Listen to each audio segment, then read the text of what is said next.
Estimadas, vamos a dar comienzo a la práctica dirigida número 6 del curso de Econometría Intermedia con el profesor García.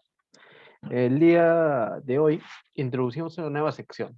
Luego de haber trabajado durante toda la primera mitad con datos de corte transversal, es decir, datos que se encuentran ubicados únicamente en un periodo del tiempo, a continuación vamos a dar comienzo a los datos de tipo de panel.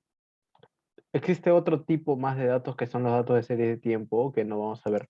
Un poco para empezar a hacer la distinción para ubicarnos bien en el terreno y saber en dónde nos estamos encontrando ahora, qué sección o qué cambio estamos haciendo, voy a explicar una breve diferencia entre los tres tipos de datos.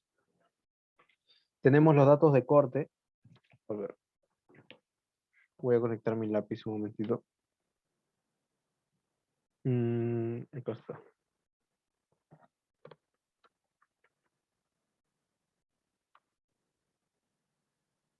Ya está. Entonces tenemos los datos de tipo de corte transversal. Que no pinta, acá está. Datos de corte transversal,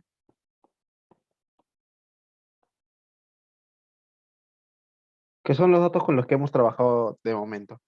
Todo lo que hemos trabajado son datos de corte transversal. Tenemos los datos de tipo panel, que es la nueva sección en la que estamos introduciendo, y después vamos a ver los de series de tiempo.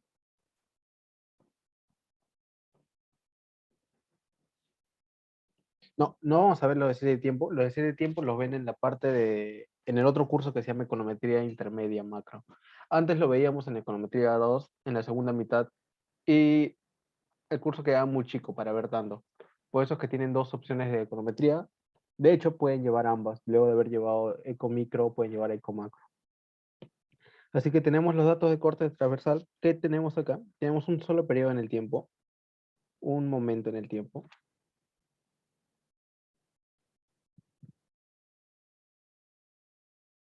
Y tenemos muchos individuos.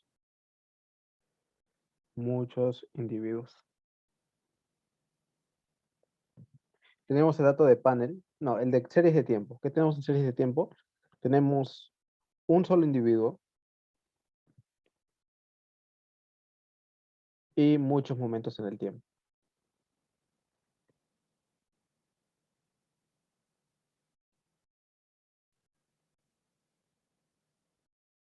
Y el dato de panel, que sería una combinación de ambos, en el cual tenemos muchos individuos y también muchos periodos en el tiempo. ¿Cuál es la estructura entonces que obtenemos de lo que estamos viendo? O para aterrizarlo mejor vamos a ver algunos ejemplos. Un dato de corte transversal puede ser la típica encuesta con la que trabajamos siempre. Cualquier encuesta, no cualquiera, una encuesta que tenga esta estructura, por ejemplo, ENAO del año 2020. Que es lo que tiene un montón de individuos, hogares, pero solamente trabaja con datos para el año 2020. ¿Qué más tenemos además de ENAO 2020? Un montón de encuestas que solamente se realizan cada año.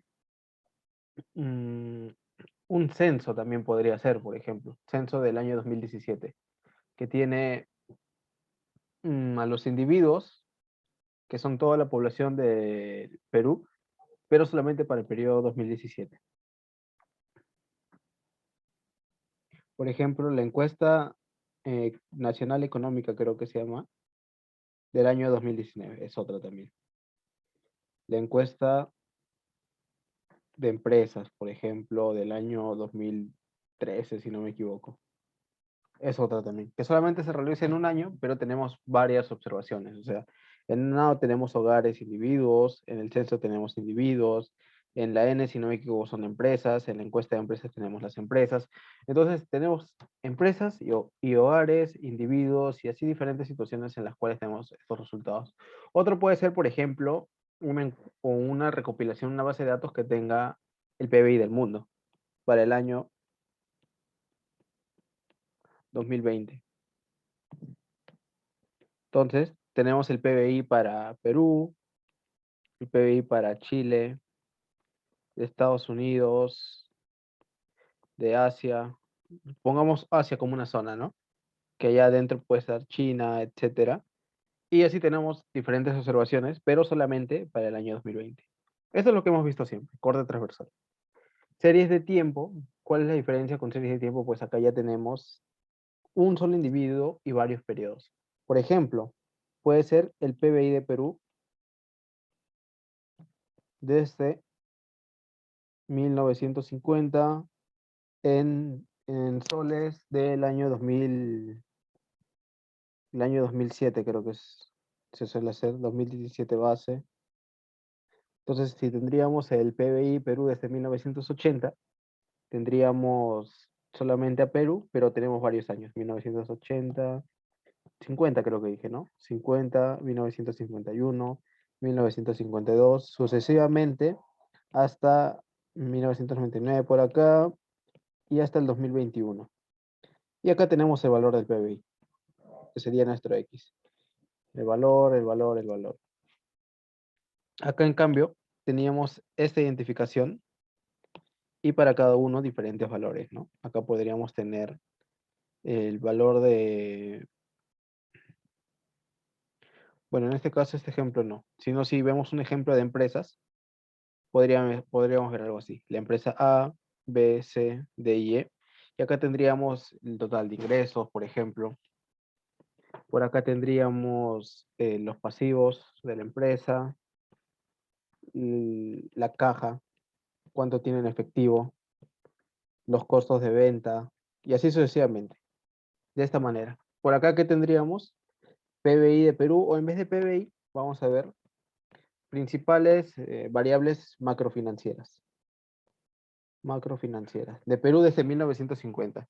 Entonces, por acá podríamos tener el PBI, por acá podríamos tener la inflación, por acá podríamos tener el tipo de cambio.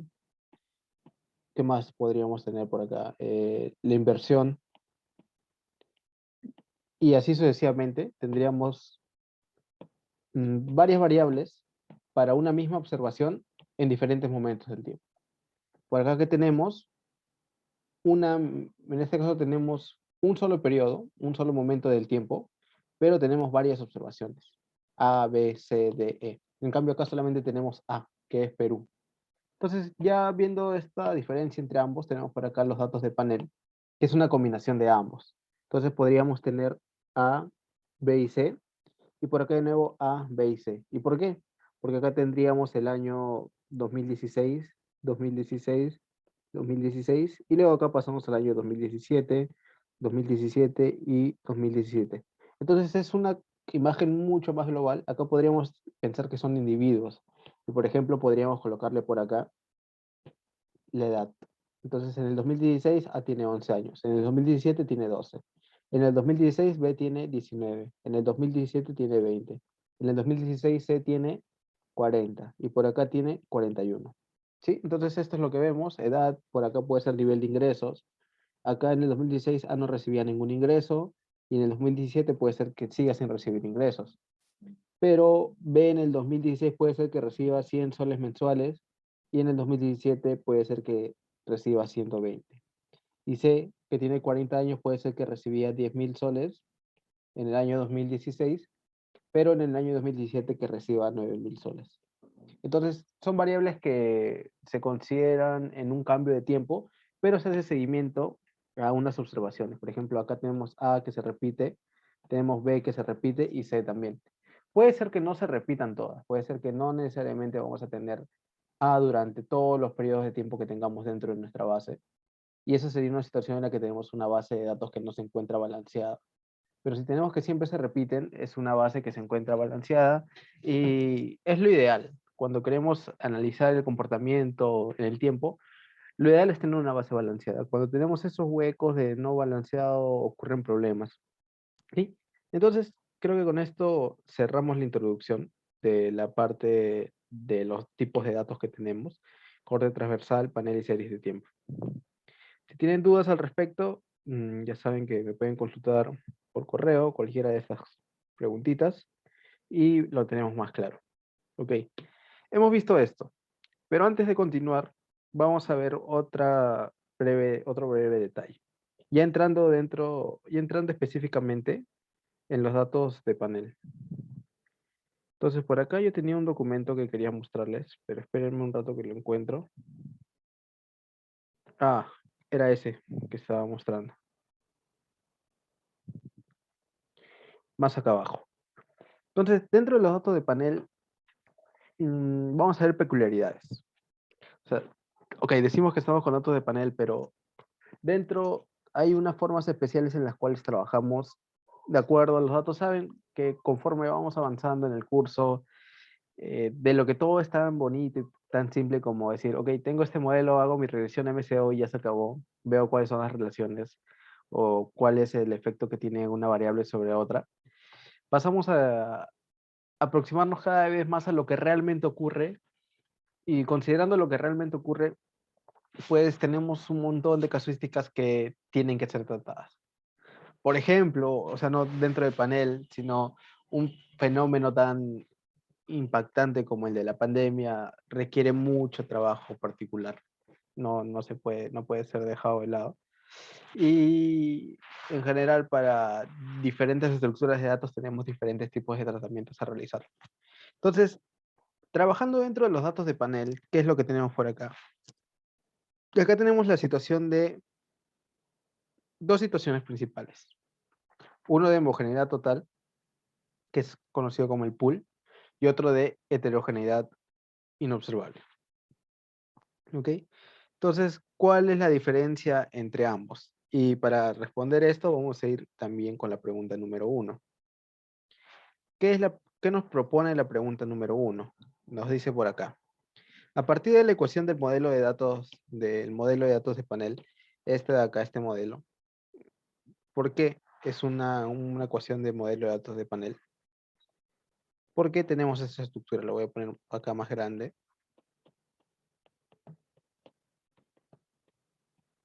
Ok, tenemos un subíndice I y un subíndice T. I y T, y por acá I y T. ¿Y se acuerdan de que habíamos hablado en datos de panel de que teníamos varios individuos? 1, 2, 3, 4, hasta el N, y también varios periodos, 1, 2, 3, 4, hasta el periodo T. Entonces, esta es la situación en la cual nos encontramos. Tenemos varios individuos y varios periodos. ¿Ok? Entonces ya estamos trabajando con esta situación y es lo que nos propone. Esta es la ecuación básica que propondríamos anteriormente, como proponíamos cuando era corte, solamente y es igual a xi beta más ui. Y ahí quedaba. ¿Y cómo sería en series de tiempo? Sería yt es igual a xt por beta más udt. Esta sería la situación en series de tiempo.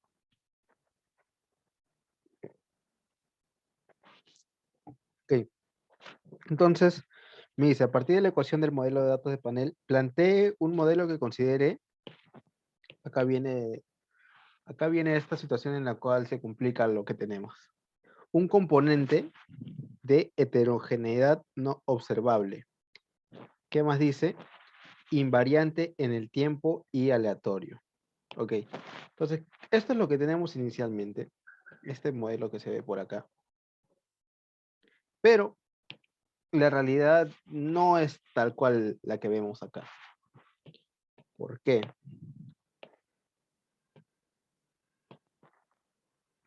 Por este término.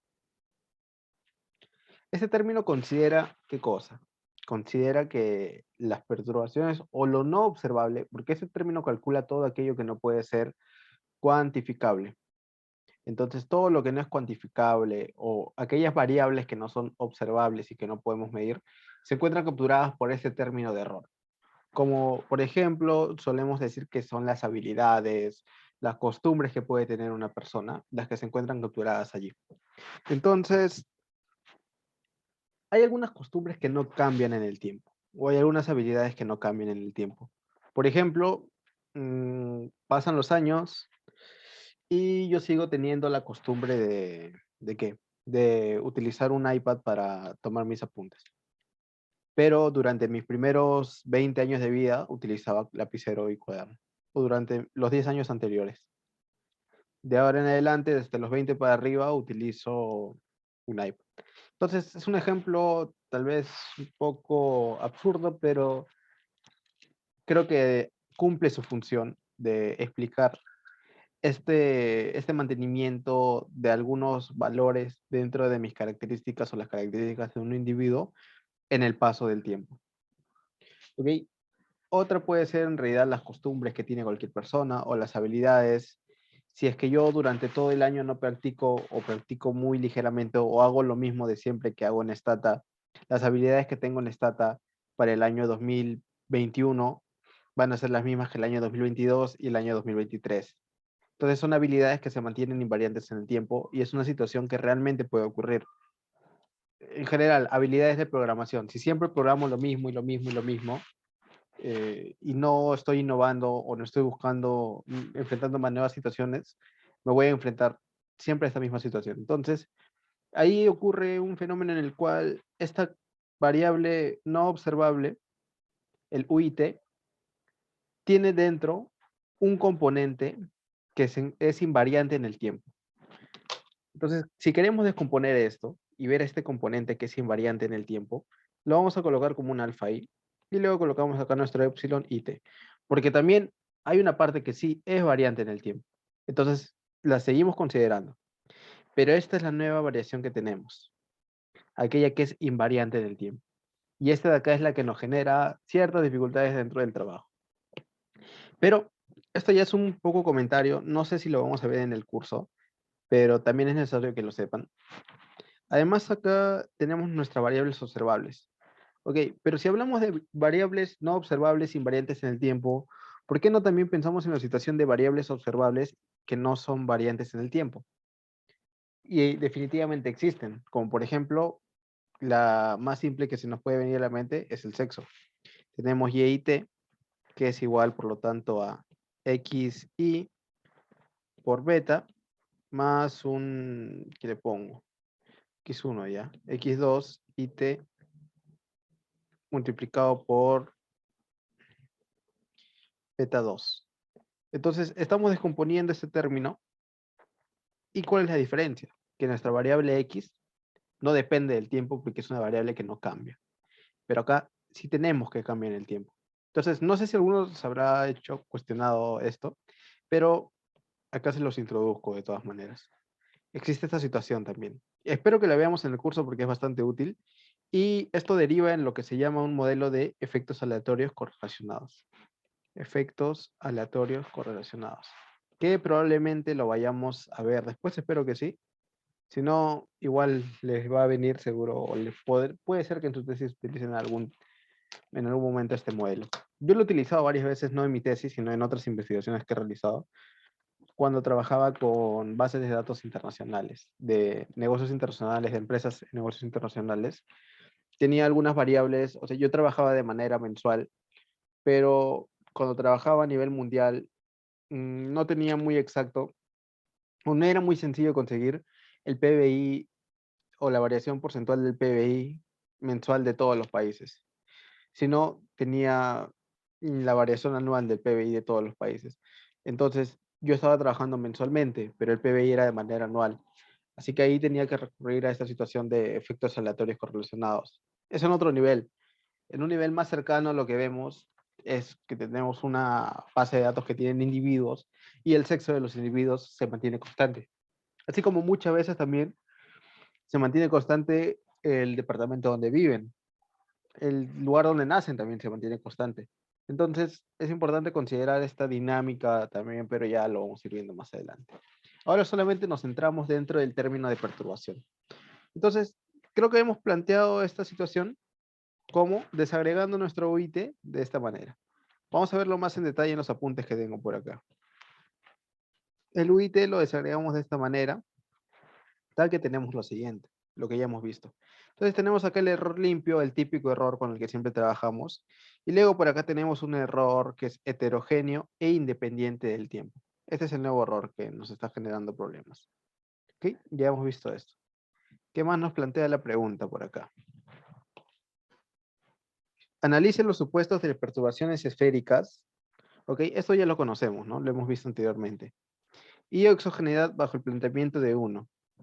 ¿En qué casos hay presencia de autocorrelación? ¿Ok? Entonces nosotros teníamos nuestros supuestos de perturbación esféricas, ¿no? En el cual tenemos homocelasticidad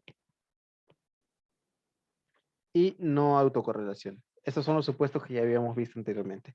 ¿Qué quiere decir? Que tenemos una varianza que es constante, sigma al cuadrado, y no autocorrelación, pues lo que vemos acá, que no hay relación en este caso entre nuestra variable independiente con las perturbaciones. ¿Qué más tenemos por acá? Este supuesto que dice que no hay endogeneidad. ¿Qué quiere decir que no hay endogeneidad? Que no hay una relación entre nuestra variable o nuestra perturbación con nuestra variable exógena. Pero finalmente el problema de endogeneidad es un problema que siempre está presente y siempre nos está malogrando la vida. Pero ahí tenemos ese supuesto, ¿no? En el cual no hay relación entre esta parte con esta parte, entre estos dos que estoy marcando por acá. ¿Ok? Entonces, tendríamos esta situación de homosexualidad y no autocorrelación, pero cuando ya vamos a trabajar en este caso con esta nueva situación en la cual tenemos un modelo de heterogeneidad inobservable, cambian los supuestos que tendríamos por acá. A ver, vamos a ver en detalle por dónde partimos de estos apuntes.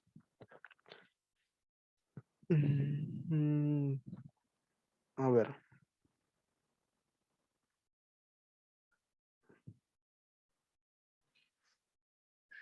Todo lo tengo. Puc.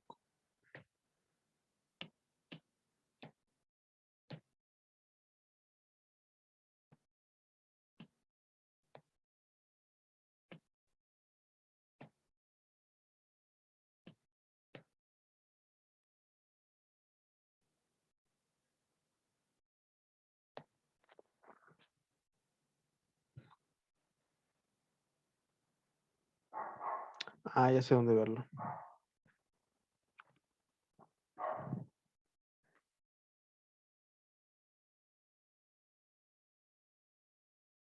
Ya, eso lo vamos a ver más acá en detalle. Sí, perdón si me confundo un poco, es que tengo bastantes apuntes y a veces quiero tratar de utilizar los mejores que sean para entender los contenidos, pero creo que ya estoy acá. Entonces, hablábamos de una situación de modelos de datos de PAN. Dos situaciones. Entonces, estas dos situaciones son la situación de homogeneidad total, el agrupado, y el otro es el de heterogeneidad inobservable. El de homogeneidad total es cuando tenemos esta ecuación de acá, la que se ve por acá, que voy a marcar de amarillo. ¿Ok? Si tenemos esta ecuación de acá de amarillo, tenemos una situación en la cual tenemos este UIT, sin desagregar como habíamos visto anteriormente. Pucha, eso sería una situación tranqui, que en realidad nunca ocurre. Nunca tenemos esta situación y siempre nos vamos por el de heterogeneidad inobservable. Bueno, voy a decir casi nunca, no quiero generalizar. Y esta es la situación, pues, que en este caso hace que todo sea mucho más fácil. ¿Y qué es lo que implica encontrarnos en esta situación? Hay una implicancia, y es que la covarianza entre nuestros términos de perturbación en diferentes periodos es igual a cero. Justo de lo que hablábamos, ¿no? ¿De qué hablábamos? De que en este caso serían, hay costumbres que varían sí o sí cada periodo, o ninguna habilidad o costumbre se mantiene constante en el tiempo. Básicamente eso es de lo que estamos hablando. Entonces solamente se estima por MCO con un reg XY, nada más que eso. Pero luego cuando trabajamos en esta situación, la que vemos por acá, en la cual consideramos esta particularidad, nos encontramos en un caso de heterogeneidad inobservable. ¿Y qué es lo que ocurre? Ocurre un problema de autocorrelación entre individuos. ¿De qué manera lo vemos acá matemáticamente? Cuando la covarianza de nuestras perturbaciones en diferentes periodos es diferente de cero. ¿Qué quiere decir? Que la perturbación de este periodo, o sea, la perturbación de hoy, puede ser que tenga relación con la perturbación de ayer o del año anterior. ¿Y qué perturbación? La variable no observable, mejor dicho. Aquella variable que no es observable hoy, como la habilidad o las costumbres, puede ser que sea la misma de hace un año. O puede ser que tenga una estrecha relación con la de hace un año. Y por eso la covarianza es diferente de cero. ¿Por qué digo diferentes periodos? Porque acá tengo T y S. Pero si se dan cuenta, I se mantiene.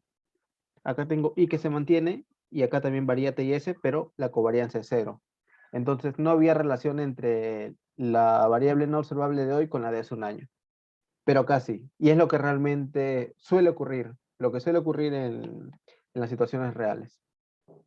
Ok, entonces tenemos estas dos situaciones. Creo que ya hemos respondido parcialmente esta pregunta que me dice, analice los supuestos de perturbaciones esféricas y exogeneidad. ¿En qué casos hay presencia de autocorrelación? Acabamos de ver exactamente dónde hay autocorrelación y por acá también lo podríamos ver. Acá hay autocorrelación, acá me dice. Autocorrelación. ¿Cuándo existe esta autocorrelación? En este caso, cuando hay cambios en el tiempo. ¿Ok? Cuando hay cambios en individuos, no hay autocorrelación. Cuando hay cambios en el individuo y en el tiempo, al mismo tiempo, tampoco. Acá sí tenemos esta situación. ¿Y dónde parte todo? De estos supuestos que teníamos por acá inicialmente. Ya. Esto de acá, se lo subo. No, esto acá no se lo vamos a subir, pero acá está básicamente todo detallado. Que es similar a lo que tienen ustedes en su PPT con el profesor. Vale, entonces ya hemos terminado de explicar las primeras diferencias. Para empezar, diferencias en datos, corte, panel y series. Luego, cuando estamos dentro de panel, esta situación en la cual tenemos diferentes formas de plantear esta ecuación que va a ser regresionada.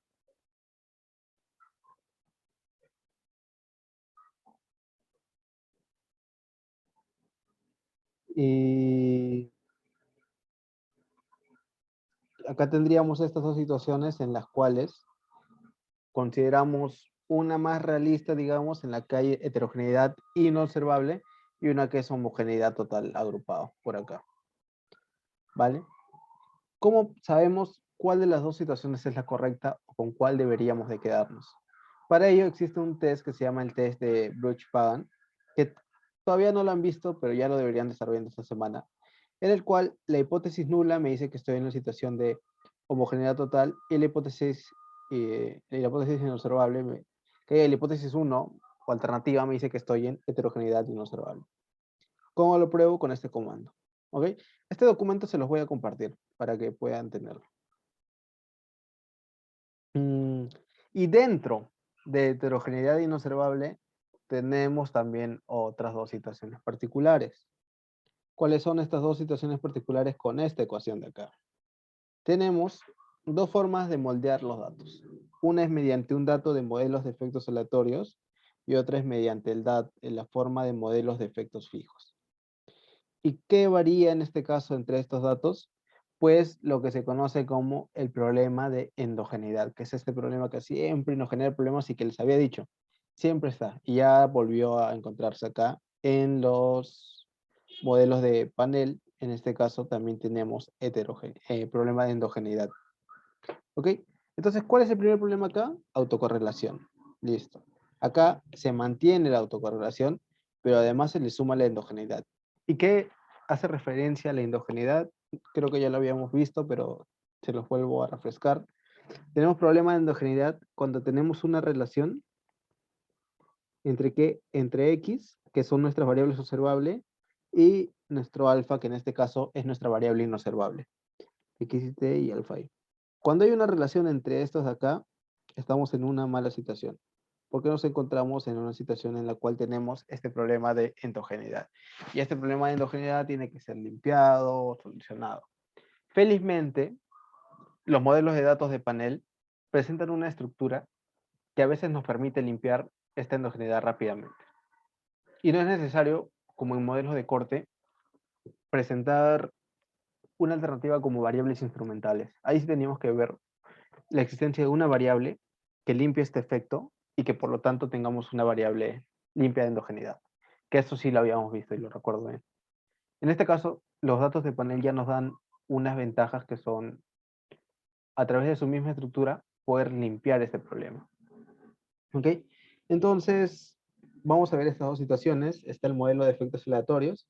Y este modelo de efectos aleatorios me dice que la covarianza entre mi variable observable e inobservable es cero. ¿Qué quiere decir? Que acá no hay endogeneidad. Entonces, es como si nos encontráramos en esta situación o una más directa. Es como si acá tuviéramos la 1, la 2 y luego acá la situación 3. ¿Vale? Entonces, no hay endogeneidad y cuando nos encontramos acá podemos hacer dos tipos de estimaciones. Tenemos el BG, que es el Between Groups, y el BN, que es el Balestra-Nerloff. Entonces, para ambos, ya hemos considerado la situación en la que estamos trabajando con datos de panel. Y como sabemos que estamos trabajando con datos de panel, tenemos que setear nuestra base de datos como una base de datos de panel, para que Stata sepa que estamos trabajando con datos de panel y que tenemos diferentes individuos en diferentes periodos del tiempo. Eso lo vamos a hacer ahora.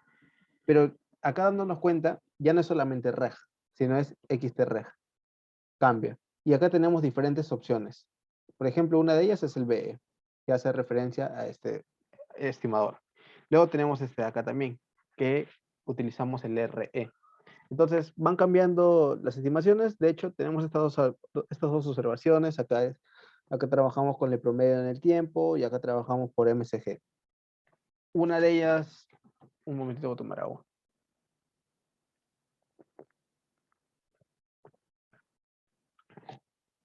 Una de ellas puede tener ventajas respecto a la otra. Eso ya lo vamos a ir viendo conforme avancemos. Ok, todo bacán. Pero ¿qué pasa cuando sí tenemos endogeneidad? Cuando sí tenemos endogeneidad, la situación se complica bastante. Entonces, cuando tenemos endogeneidad, tenemos que la covarianza entre X y alfa es diferente de cero. ¿Ok? Entonces, si tenemos esta situación en la que son diferentes de cero, pues tenemos que ver la forma de limpiar este problema de endogeneidad. Y para limpiar, felizmente que nos encontramos en datos de panel, podemos utilizar algunas ventajas de este tipo de datos. ¿Ok? Y para ello tenemos estimadores particulares. Tenemos el estimador de Within Groups, que se trabaja en desvíos. Y estos desvíos son los que limpian este problema. Tenemos primeras diferencias, MSG, en el cual acá nos dice, presenta el problema de correlación entre ET y ET-1. Luego tenemos el estimador de dummies, que en este caso se llama LSDV, y lo que hacemos es colocar una dummy por cada individuo. Acá tenemos el comando para cada uno de ellos, y si se dan cuenta, en Within Groups y en primeras diferencias, ¿cómo eliminamos este problema de endogeneidad? Eliminando esta variable alfa. Se va esta alfa. Pero acá todavía puede ocurrir un problema, y es que se presenta el problema de correlación entre ET y ET-1. ¿Ok? Entonces tenemos estas tres alternativas para modelos de efectos fijos, y como les había dicho, en realidad son tres situaciones. Homogeneidad total, heterogeneidad inobservable, el modelo de efectos aleatorios, y modelo de efectos fijos. Ups, se me soltó. Vamos a verlo de nuevo. Estas tres situaciones. ¿Ok? Para empezar, tendríamos que saber si nos encontramos en homogeneidad total o heterogeneidad inobservable. Y para ello utilizamos nuestro test de Birch-Pagan. Usualmente nos va a decir heterogeneidad inobservable, siempre y cuando también tengamos bien construida nuestra base de datos. Entonces, nos encontramos en heterogeneidad inobservable. Y cuando estamos acá tenemos que saber si es que tenemos este problema de endogeneidad o no. Y para saber si tenemos el problema de endogeneidad o no, tenemos que ver el test de Hausmann. El test de Hausmann nos dice, ¿es mejor este modelo o este modelo? Pero ¿cuándo se aplica estos tests? Cada test se aplica luego de haber hecho la regresión correspondiente. O sea, hacemos las regresiones, las almacenamos en un store dentro del Stata, y luego de haber hecho eso, probamos los tests. Y nos dice, está bien, este es el resultado, hacen los análisis correspondientes de acuerdo a los valores que se obtienen, y nos dice, ¿es mejor este estimador? No, es mejor el otro estimador, este estimador se adecuó mejor a los datos que tienes, o el otro de acá. Y finalmente, mediante los tests vamos a saber con cuál de todos los modelos nos quedamos. Los test los van a ver esta semana, todavía no los han visto, pero como que ya les voy haciendo un adelanto o unas previas. ¿Ok? Entonces, es todo. Es todo lo que debemos de saber de datos de panel. Me he tomado como 40 minutos explicando esto, para que la parte de la parte de laboratorio sea mucho más directa. ¿Ok? Entonces, espero que haya quedado claro. Pueden repasarlo varias veces y hasta que quede claro, porque es un resumen comparado con lo que hacen en clase, porque en clase lo ven de poco a poco, van avanzando, pero acá más o menos tienen la estructura por donde deberían de ir. Así que eso, no voy a borrar nada. Esto acá se los voy a pasar por correo. Y, a ver, se los voy a pasar ahora mismo.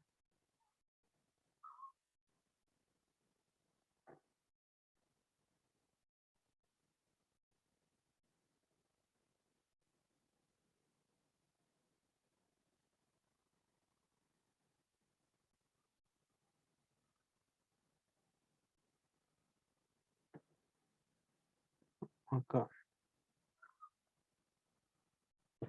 Listo, entonces nos vamos ahora sí para la parte del desarrollo del laboratorio dentro de la computadora.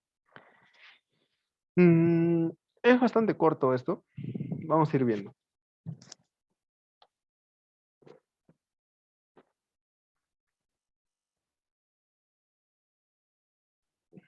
Ok, ahora que ya me encuentro en mi computadora, voy a continuar con la parte de laboratorio. Déjame que cierro mi WhatsApp y creo que ya podemos continuar. A ver, a ver, a ver. Sí, creo que ya podríamos continuar. Entonces comienzo a compartir mi pantalla y listo. Ya hemos desarrollado esta primera parte y ahora vamos con la siguiente. Modelos de datos de panel y elasticidades. Para ir entendiendo un poco de esta situación en concepto. ¿Qué tenemos por acá?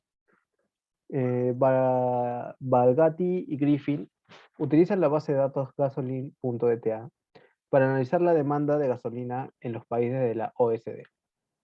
Los autores plantean la siguiente ecuación de demanda de gasolina. ¿Ok? Tenemos logaritmos. Trabajamos con full logaritmos en toda la ecuación. Tenemos que el logaritmo del gas car, en este caso, el ratio de gasolina demandada por auto, o sea, cuánto demanda de gasolina cada auto, tal cual como dice el nombre. ¿Depende de qué? Depende de, en este caso, nuestra constante, del ingreso nacional real per cápita. Tiene sentido, ¿no?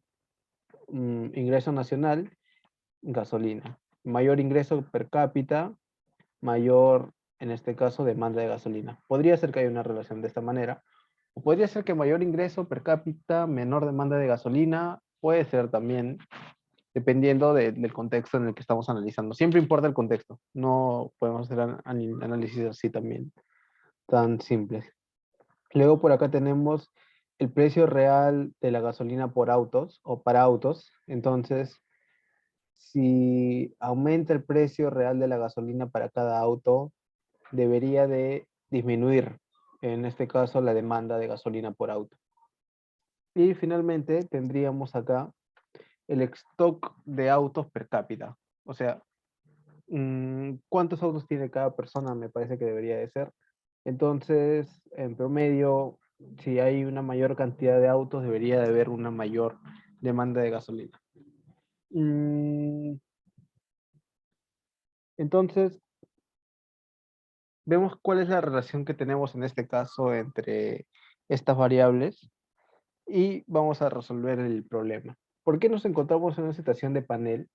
Porque vamos a tener diferentes periodos del tiempo y además de tener diferentes periodos de tiempo, vamos a tener diferentes observaciones.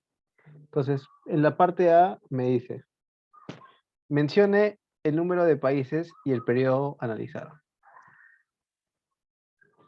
Es un panel fuertemente balanceado. ¿Ok? Entonces vamos a nuestra stata y vamos con ello, ¿no? Tenemos por acá, vamos a leer nuestra base de datos, a ver, ¿cuál es el do file? El do file es este de acá. Vamos a abrir uno nuevo para trabajarlo aparte y vamos con todo esto.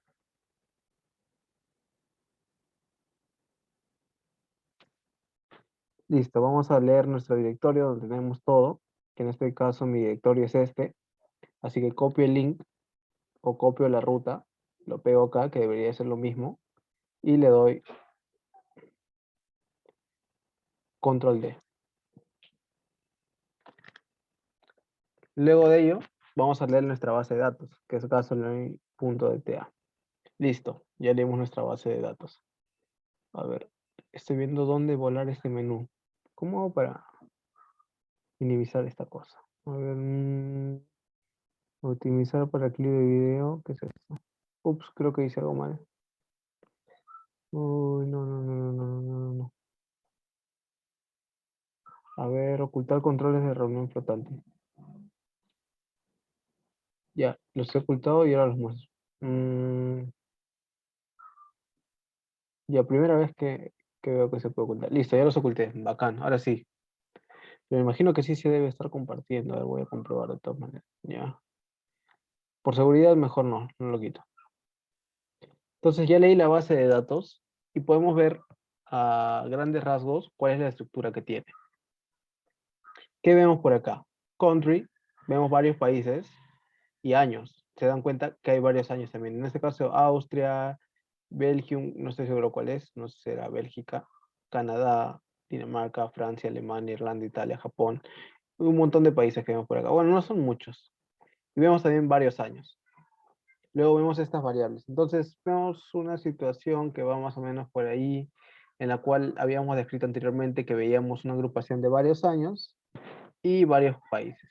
De hecho, si ponemos Tab Country, podemos ver el total de países que tenemos.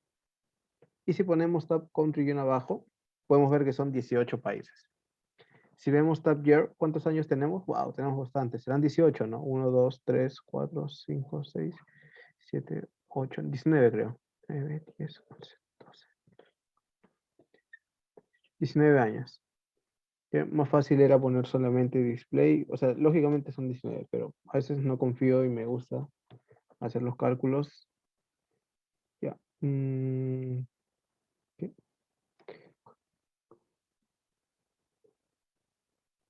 Zoom, display. No. Zoom, year. Ya. Que va desde 1960 hasta 1978. Y a ver un ratito. Ya.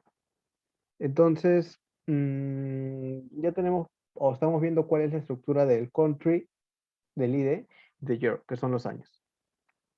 ¿Cómo lo hacemos acá? Utilizamos el comando describe y xtz, ok. Describe. Vamos a darle a describe. Y nos sale acá también una descripción de lo que tenemos. Es básicamente para ver, en este caso, qué tipo de variables son. Por ejemplo, country es un string. Está bien porque es un ID de un identificador. Year es integer, está bien, es un año. Tenemos acá las demás que son tipo float. Ya básicamente esa es la estructura. Acá nos dice country, nombre de los países. Country es la etiqueta de los países del uno al tanto. Year son los años. L, gas, car. Consumo de gasolina por auto, el ingreso per cápita, el precio motor de gasolina, stock de autos per cápita también. Ya. Es un panel fuertemente balanceado. Esto lo vamos a ir viendo ahora.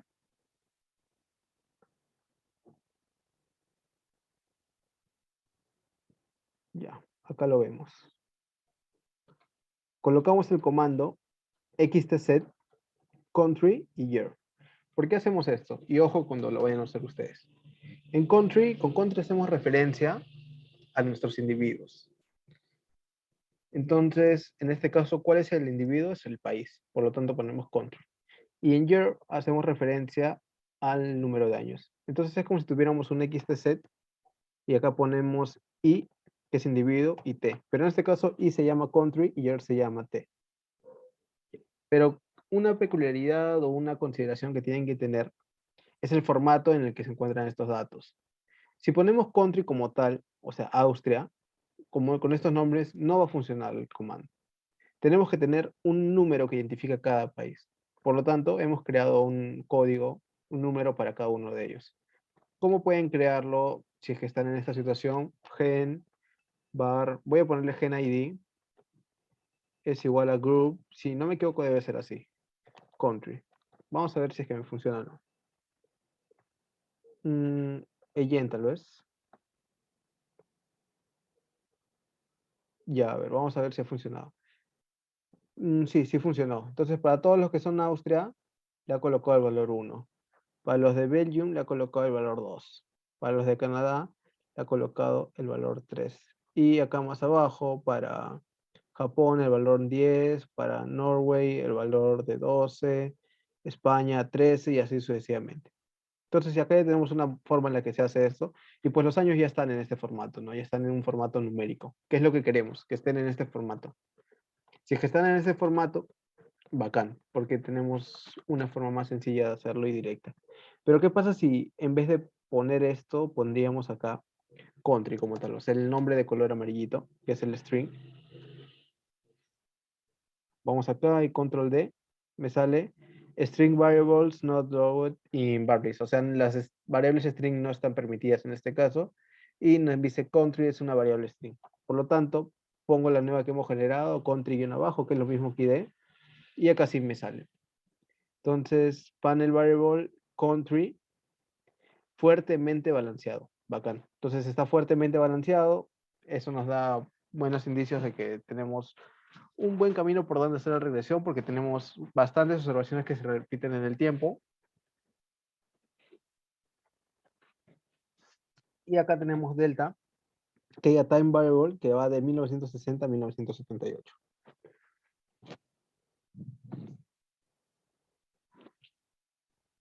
Listo. ¿Cómo a través del modelo planteado se puede obtener la elasticidad precio-demanda? Ok. Acá voy a hacerlo sencillo. Creo que podría proyectarlo. Acá tengo estos apuntes que también lo tengo en mi iPad. ¿Y cómo se puede ver de esta manera? Cuando nosotros calculamos la necesidad precio-demanda, vemos cómo es que cambia, en este caso, la demanda de X cuando cambia el precio. Más desagregado lo vemos de esta manera. De X respecto a X, de DP respecto a P. O también lo podríamos ver de esta manera. Variación del logaritmo de X, variación del logaritmo de P. Entonces, si nosotros en un modelo econométrico queremos ver las elasticidades, ¿qué es lo que tenemos que hacer? Pues lo que tenemos que hacer en este caso es aplicar logaritmos. Siempre que aplicamos logaritmos, estamos recogiendo la elasticidad. Tal cual esta igualdad que tenemos por acá es la que podríamos ver acá. O sea, este es nuestro modelo, el que se encuentra acá planteado. Y si derivamos nuestro modelo respecto a qué, respecto a nuestro precio, que estos son nuestro precio, este es la demanda, tendríamos como resultado beta 2, este beta 2. Entonces este beta 2 lo que hace es recoger esta elasticidad. Tal cual, miren, logaritmo de la demanda respecto a la derivada del logaritmo del precio, derivada del logaritmo de X respecto a la derivada del logaritmo del precio. Entonces, ¿cómo capturamos elasticidades dentro de un modelo de panel aplicando logaritmos? Esa es la respuesta. Entonces acá tenemos, ¿no? Logaritmo, logaritmo, y por lo tanto podemos tener la elasticidad precio, que esto de acá es el precio, y esta de acá es la demanda. ¿Qué me dice acá? Presente los principales estadísticos de cada variable, considerando los conceptos between y between. Ya. Acá tendríamos que, vamos a hacer rápidamente una búsqueda entre between, que significa entre, y within, que a veces me confundo, pero vamos a aclararlo acá. De paso que lo vemos todo. Ya, listo. ¿Dónde está ya? Presente los principales estadísticos de cada variable considerando los conceptos between y between. Listo, ya tenemos esta parte. Esto de acá ya lo hemos hecho. B lo hemos presentado en la pizarra. La letra C.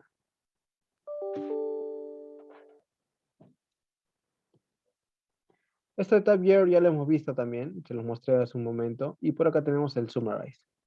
Entonces, acá tenemos un Summarize bastante sencillo. Ya. esto de acá.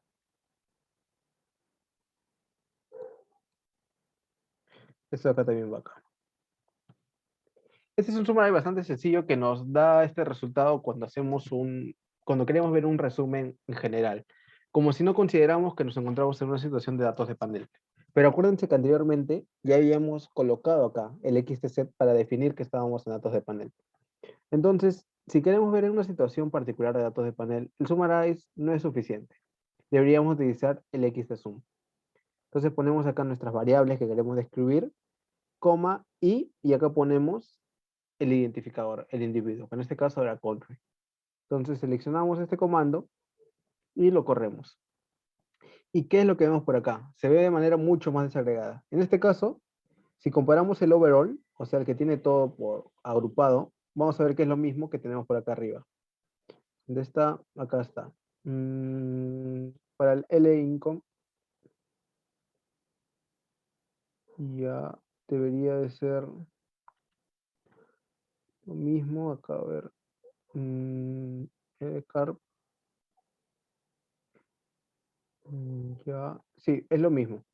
Entonces acá tenemos menos 9.04, acá menos 9.04, tenemos 1.21, acá tenemos el 1.21 y para todas las variables en general. Acá también tendríamos para para el gasto, en este caso L gas par, que en este caso era, a ver, ¿cuál es L gas par? Ya, es la demanda en este caso. Para la demanda, ¿qué es lo que vemos? Lo mismo, ¿no? Acá tendremos media 4.29, 4.29, desviación 0.54, mínimo. O sea, este overall es lo mismo que nos botaba por acá. Pero podemos ver nosotros las variaciones dentro de los individuos y también en el tiempo. ¿Ok? Entonces acá, ¿qué es lo que tenemos detallado? Tenemos la variabilidad entre países. ¿Ok? Que sería la variabilidad between. Y más que decir entre países, podemos decir la variabilidad entre individuos.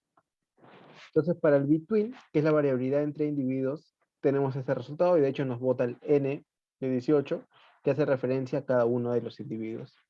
Entonces, vemos que en realidad hay variabilidad entre todo, no hay ninguna variable que se mantiene constante. Eso lo vamos a ver en la siguiente dirigida, si no me equivoco. Entonces, acá tenemos n observaciones, 18 observaciones, y para los 18 países que tenemos, vemos que hay bastante variabilidad, o bueno, en este caso vemos que la desviación estándar se mantiene en un valor relativamente alto respecto a, en este caso, a nuestra media, que es este 4.29. Creo que es casi tan alto como el overall, y creo que es un valor considerable también viendo cuál es el valor que tiene por acá la media. Entonces lo mismo para el L income, en este caso es como que una variabilidad de 0.6 en este caso respecto a este valor. ¿Para qué? Para cada uno de los individuos. Y la conclusión que podríamos sacar es que en realidad existe variabilidad. Hay variabilidad entre cada uno de los países. Y es una variabilidad a considerar, tal vez no es tan alta por el mismo valor que tenemos acá en cada uno de ellos. Si es que trabajáramos con 10.000, 50.000, 20.000, la desviación de hecho que sería mucho más alta. Pero está bien, creo que es un valor aceptable. Es una variabilidad aceptable que vemos que existe. Existe variabilidad, en este caso, entre países respecto a cada uno de estos valores, ¿no? Respecto al valor de la demanda, al valor del ingreso, al valor del precio y al valor del auto per cápita. ¿Qué más? Tenemos la variabilidad dentro de cada país, que es la variabilidad within. Entonces, acá vemos que también dentro de cada país, a lo largo de los 19 periodos que tienen cada uno, en promedio también hay variabilidad para cada uno de los casos. Pero, ¿qué importante podríamos destacar de acá respecto al between? Pues que en el within vemos que la variabilidad es menor. ¿Y tiene sentido que sea menor, sí o no? Claro que sí. ¿Por qué? Porque en el between tenemos 18 países que pueden ser 18 contextos bastante diferentes, que pueden ser economías que están situados en lugares muy diferentes, que tienen historias que no son compatibles entre ellas, que cada uno tiene una especialidad, en este caso, o puede ser países que produzcan carros, países que no producen carros. Entonces, vemos que en el between hay bastante variabilidad, si es que lo comparamos con el within. ¿Por qué? Porque estamos comparando entre países. Pero si vemos el within, vemos que la variabilidad baja. ¿Y a qué se debe que la variabilidad baja en el within? Se debe a que en este caso estamos comparando dentro del mismo país y es más aceptable que dentro del mismo país no varíe tanto. Es justamente lo que vemos. Dentro del mismo país o dentro de los países en promedio no hay tanta variabilidad. ¿Por qué? Porque se mantiene o tal vez la demanda, lo más probable es que tenga una tendencia al alza, que va aumentando y va aumentando, pero el aumento no debe ser, el aumento entre cada año no es tan grande como la diferencia que hay entre la demanda de autos en Estados Unidos y la demanda de autos en un país como, por ejemplo, que todos son buenos países también. Entonces, entre Estados Unidos y Austria, pongamos. Supongamos que no es la misma demanda y probablemente cambie mucho también por la cantidad de población que hay en cada uno de los países. ¿Sí? Entonces, ya hemos visto cuál es la diferencia entre variabilidad between y within. Between entre países y within dentro de cada país. Y los resultados son los resultados en promedio. ¿Ok?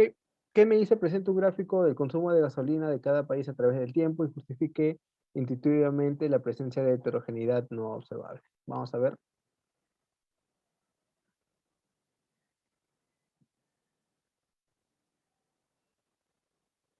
Esa sería la letra D, si no me equivoco.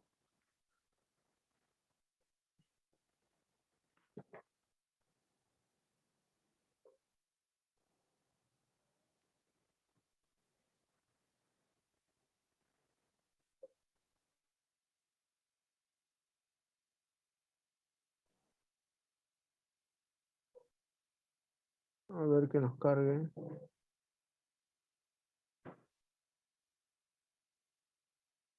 Ya.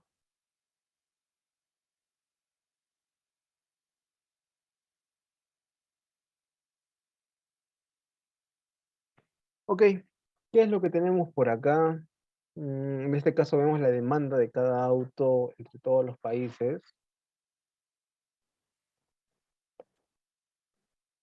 ¿Y qué es lo que podemos ver? Que entre países hay diferencias. Por ejemplo, esta demanda parece que se ha mantenido bastante flat, o sea, de muchos países en realidad se ha mantenido bastante flat. Vamos a ver cuáles son los periodos de años para 70, 71. Ya, ya estos son los periodos. Sé que en estos años hubo una crisis energética a nivel mundial, puede ser que esté asociada, aumento de precio de minerales, oro, cobre, sobre todo acá, entre el 70 y el 75. Importaciones se vieron perjudicadas, a nivel mundial hubo inflación. Ya, veamos acá. Se ve flat, flat, flat, flat. Acá se ve una pendiente negativa. En realidad, para todos se ve caídas en la demanda de autos, que probablemente para el año 2000 en adelante sea todo lo contrario. O en todo caso tenemos dos situaciones. Situaciones en las que está flat y otras situaciones en las cuales está en pendiente negativa. Y es por eso que se ve esta variabilidad también entre los países. Hay bastante diferencia. Pero dentro de un mismo país, ¿qué es lo que vemos? Parece que se mantiene, ¿no? El valor se mantiene a lo largo del tiempo, o sea, hay relaciones en el tiempo que hacen que esto se mantenga constante. ¿Y qué puede ser lo que hay detrás? Fenómenos que ocurren dentro de cada país o fenómenos que ocurren a nivel internacional. Recuerden que estamos trabajando con países. Pueden ser que existan fenómenos dentro del país que se han mantenido durante el tiempo, que han hecho que esta tendencia a tener una demanda flat se mantenga o una tendencia hacia la baja también se mantenga en este caso. Entonces, considerando esta situación, podríamos tener un escenario de heterogeneidad inobservable. ¿Qué más?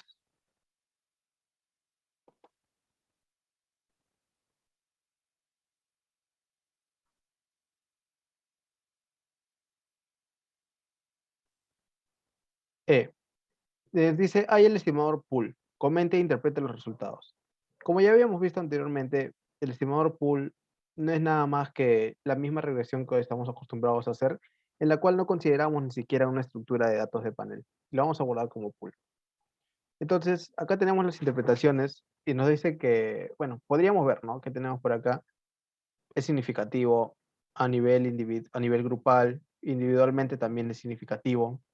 En este caso, un R cuadrado que es alto. O sea, si es que vemos todo esto, vemos que tiene bastante sentido o nuestro modelo está bien ajustado, al menos estadísticamente.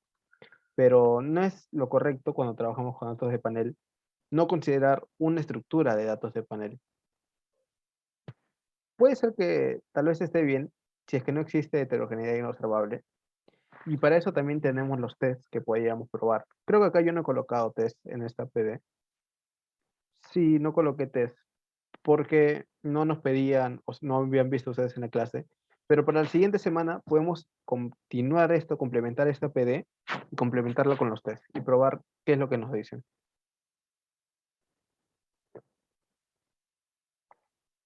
¿Ok? Entonces, sería bueno, creo que para esta PD voy a proponer eso, que complementemos lo que estamos viendo acá con test. Entonces, ¿qué tenemos por acá? El coeficiente del ingreso per cápita es 0.89, lo cual significa que por cada incremento en una unidad del ingreso per cápita, el consumo de gasolina por auto aumentaría en un 89%. Y lo mismo interpretamos para cada uno de los demás casos. Acá ya tenemos particularidades y vemos que es positivo, o sea, mayor ingreso, hay una mayor demanda. Acá es negativo. Entonces, en este caso, si es que aumenta la gasolina, disminuye la demanda. Y en el último caso, vemos que conforme hay más autos, el consumo de gasolina se reduce. Esto de acá no tiene mucho sentido en realidad. Mm, aunque creo que sí, por los datos que estamos viendo en los cuales hay una recesión aparente, podría ser que sí tenga sentido. Listo, hemos hecho la estimación pool. Ya. Ya, vamos a hacer esto, ambos juntos y ya, de hecho vamos a hacer todo esto acá de manera conjunta.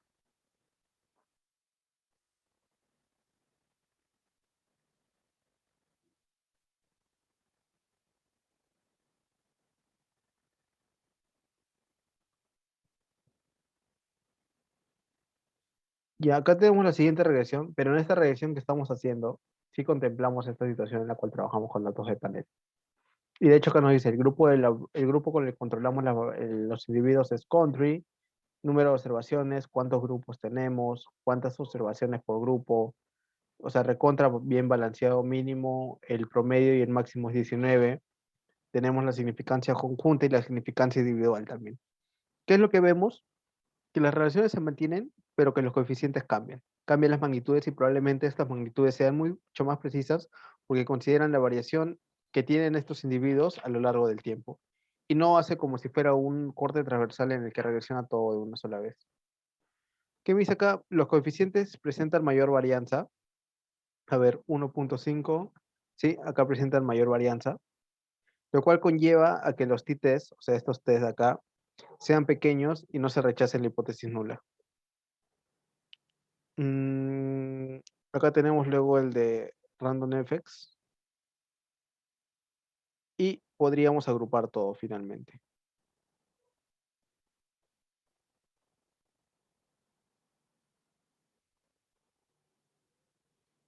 Ya vemos que hay significancia en todos los casos, en el modelo de efectos fijos, modelo de efectos aleatorios y en el modelo pool. Tenemos significancia en todos los casos, tenemos mismos signos en todos los casos, pero ¿qué es lo que cambia en cada uno de ellos? Lo que cambia son las magnitudes.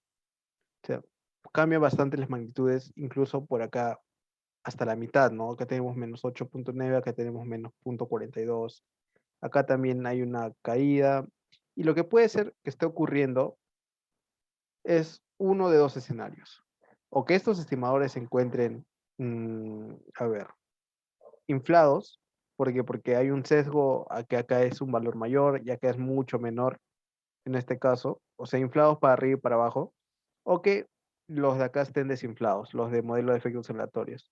O en todo caso, podemos comparar también con los de efectos fijos, con los de pool, y vemos que los de efectos fijos se encontrarían más inflados, o sea, presentan mayores o menores valores respecto a los del pool.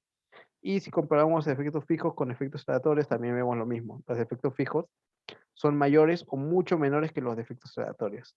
Pero ¿cómo vamos a tener la certeza, en este caso, de con qué modelo nos estamos quedando o con cuál deberíamos o por cuál deberíamos adoptar? Tenemos que aplicar los test. Aplicar test. En este caso, según lo que habíamos visto en el ejemplo que les había mostrado, el test que tendríamos que aplicar para empezar es este. Primero tendríamos que aplicar un test de Bruch-Pagan. Y con ese test de Bruch-Pagan probábamos con la hipótesis nula que nos encontrábamos en un modelo pool y con la hipótesis alternativa que nos encontrábamos en un modelo de heterogeneidad inobservable. Luego, si es que estamos en heterogeneidad inobservable, teníamos que ir al siguiente caso. Y acá tendríamos que probar un nuevo test, que es el test de Hausmann. Y este test nos plantea lo siguiente. Tenemos una hipótesis nula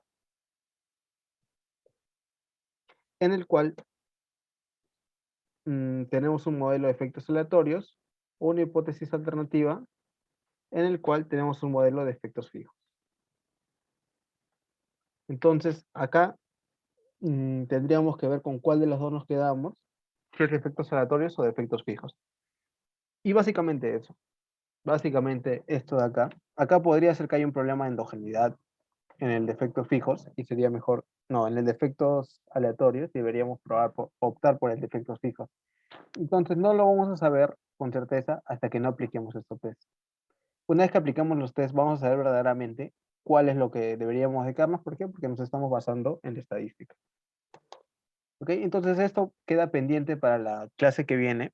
Si quieren, ustedes pueden ir desarrollándolo con lo que van a ver esta semana. Y lo vamos a hacer también en la PD. Y el último caso. Ya. Vamos con la última parte. Un poquito grandecita. Pero vamos a ver hasta dónde avanzamos. Efectos aleatorios y efectos fijos. Es un poco más de lo mismo. Nos dice, a partir de la base de datos Wedge-Pan, utilizada por Vela y Verbeek en su estudio Whose Wedge do Unions Raise, se estiman modelos que expliquen los salarios de los hombres durante los años 80 en Estados Unidos. Y tenemos el siguiente modelo. Tenemos que el logaritmo del salario depende ¿qué? De la educación, de la experiencia y de características demográficas que incluyen dummies para indicar si el individuo es afroamericano o hispano, si está casado y si está afiliado a un sindicato. Además, incluimos una dummy para cada uno de los años. Ok, entonces el salario depende de educación, de experiencia y ciertas características del individuo. Vamos a cargar nuestra base de datos.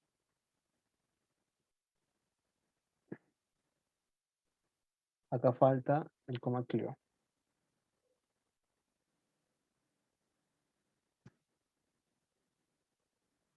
Listo, ya hemos cargado nuestra base de datos, esta que tenemos por acá, y podríamos darle una primera explorada, ¿no?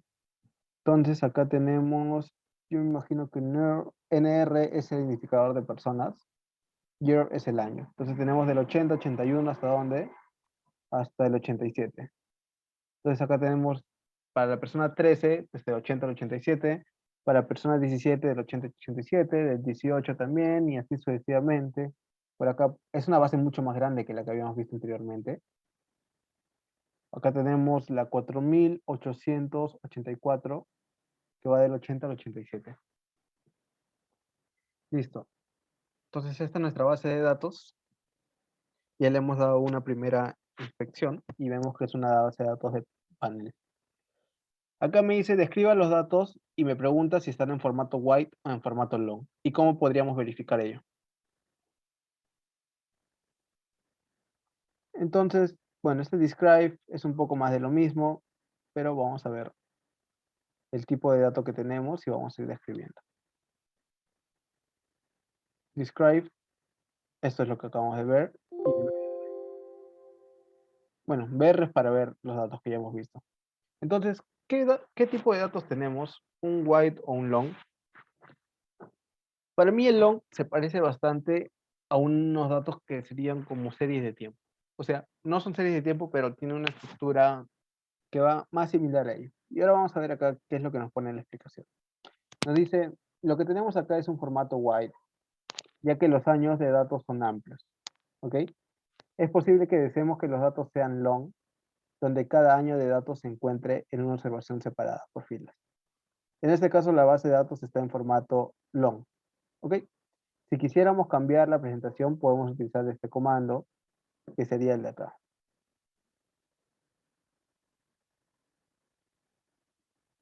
Y miren cómo va a cambiar de lo que tenemos por acá a esto. Entonces, si se dan cuenta, acá que nos dice, hemos pasado de long a white. En este caso, en el white, los años forman parte del encabezado. Black 1080, Expert 1080, 1080, y o sea, tenemos una gran cantidad de variables por acá, muchas variables, que son para cada uno de los años. Cada variable se repite para cada año. Entonces, este de acá sería un formato white, pero si volvemos a lo que teníamos anteriormente, volvemos a un formato long, que como yo les decía, se parece un poco al series de tiempo, porque tenemos por acá los años apilados de esta manera. ¿Ok? Entonces este sería el formato long con el que vamos a trabajar de momento para hacer nuestra regresión. Ok, listo. ¿Qué más tenemos por acá? Nos dice que hagamos la regresión por MCO, un poco de lo que ya conocemos. La variable como función de educ es las variables que ya habíamos visto anteriormente. Y almacenen los resultados como MCO. Bacán. Hacemos la regresión y guardamos los resultados. Breve interpretación de lo que vemos por acá. Significativo al 1%, 1%, 1%.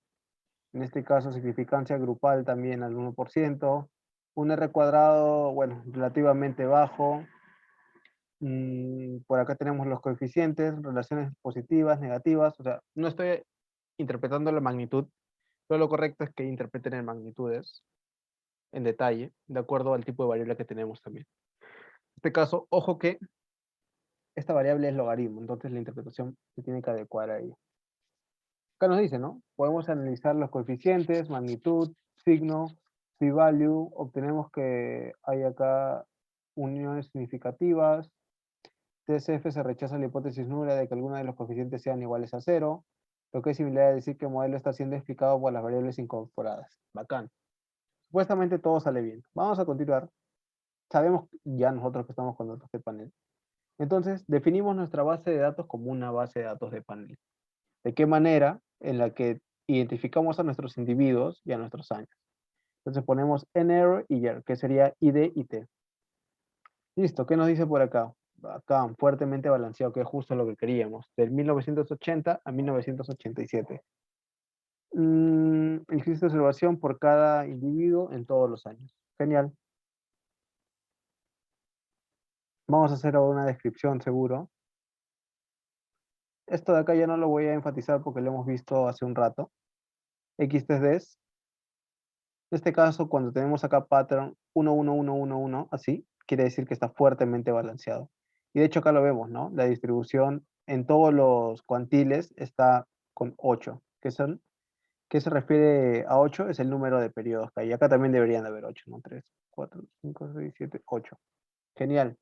Entonces, súper balanceado. Acá nos dice que tenemos 545 individuos para 8 años. La base de datos nos dice que la distribución de individuos se mantiene en todos los periodos, es decir, información completa. La variable pattern nos indica que el panel tiene 8 observaciones consecutivas para un mismo individuo y que esto se cumple 545 veces. Más detallado, imposible. XTSUM, un poco más de lo que ya vimos, pero acá hay ciertas diferencias. ¿Cuál es la diferencia que vemos respecto al anterior? Por ejemplo, en Within vemos que no hay desviación.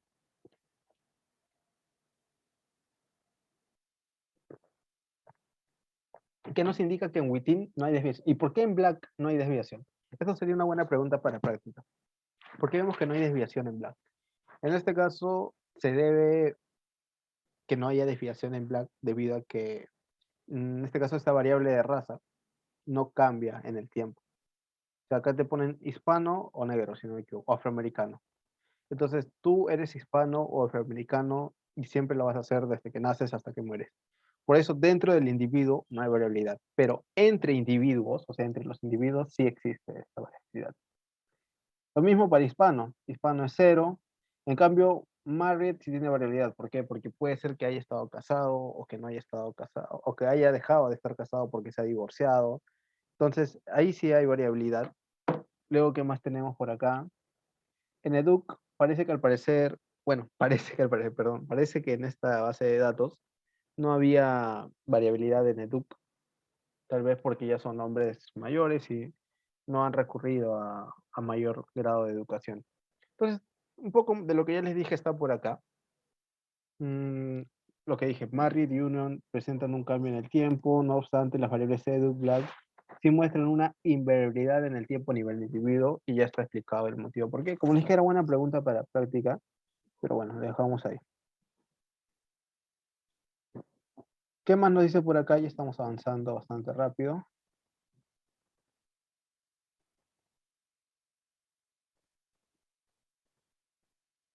Vale extraerlo. El primer regresor que habíamos visto. Me dice, bueno, el primero que hicimos fue el OLS. Luego vamos con este de acá. Me dice, estima de regresión usando el modelo de efectos aleatorios con estimadores vale extenderlo. Almacene sus resultados como RE. Ok, entonces hacemos esta estimación. En un momento, efectos aleatorios era una situación en la cual considerábamos que no existe endogeneidad. Eso era lo que considerábamos. Entonces ponemos nuestra regresión, lo mismo de siempre, pero ponemos XTREG y RE de Random Effects o efectos aleatorios en español. Listo, entonces, ¿qué es lo que vemos por acá? Este es el supuesto que habíamos visto anteriormente, que era igual a 0, que se cumplía, en ese resumen que les mostré, y lo guardamos como RE. ¿Qué podríamos interpretar? Lo mismo que interpretamos en significancia conjunta, significancia individual, signos y básicamente eso. Luego vamos a hacer el modelo de dummies también, porque solamente hasta acá han llegado. Entonces, para controlar la original de los individuos, se coloca una variable dummy para los años. ¿Ok? Entonces, vamos a colocar estas variables. Y de hecho, lo definimos así como arreg y ponemos acá absorbenr y lo guardamos como dan. Listo, miren, ¿qué es lo que vemos acá? Que era justo lo que les comentaba. Esas variables que no cambiaban en el tiempo se mantienen o son omitidas. Y ahí es donde entra el modelo que les había comentado, que era un modelo de efectos aleatorios correlacionados. ¿Por qué? Porque la DAVI lo que hace es suprimir algunos valores y estos que se mantienen constantes son eliminados. Todo lo que se mantiene constante en el tiempo es eliminado. De esta manera eliminan el término de heterogeneidad inobservable. Y es lo que vemos acá también. Eliminado, eliminado. El último también es eliminado y solamente tenemos aquellas variables que sí varían en el tiempo. Y no solamente para DAMI, también pasa lo mismo con within groups, que ustedes no los han visto, pero ya lo van a ver. Y finalmente agrupamos acá todos los resultados. Por ejemplo, vemos acá omitted, ¿no? En el caso de dummy. En el caso de random effects no pasa eso. Por eso después se juntan random effects con efectos fijos y forma este modelo de efectos aleatorios correlacionados. Entonces, ¿qué vemos acá? Que el MCO podría estar presentando un problema de autocorrelación entre individuo y generando estimadores menos eficientes. Es lo que vemos. No cambia mucho en realidad. Hay cambios en las magnitudes, pero siempre te queremos ser lo más precisos estadísticamente posibles. Entonces, esto de acá lo podemos dejar de momento acá. Vamos a continuar cuando tengamos a la mano el uso de los tests la siguiente semana y continuamos creo que con los mismos ejercicios donde los habíamos dejado. ¿Ok? Entonces, de momento espero que haya quedado claro qué es trabajar con datos de panel, cuáles son las situaciones en las que nos encontramos, que tenemos diferentes tipos de estimadores para situaciones de endogeneidad, de autocorrelación, y que podemos trabajar particularmente con cada uno de ellos. Pero con exactitud, ¿con cuál nos quedamos? Pues nos quedamos con lo que nos digan los tests, y además de los tests, lo que se complemente con la lógica del modelo y de la situación en la que nos encontramos. Sí, entonces eso es todo. El material ya se los compartí y la grabación la estoy subiendo ahora.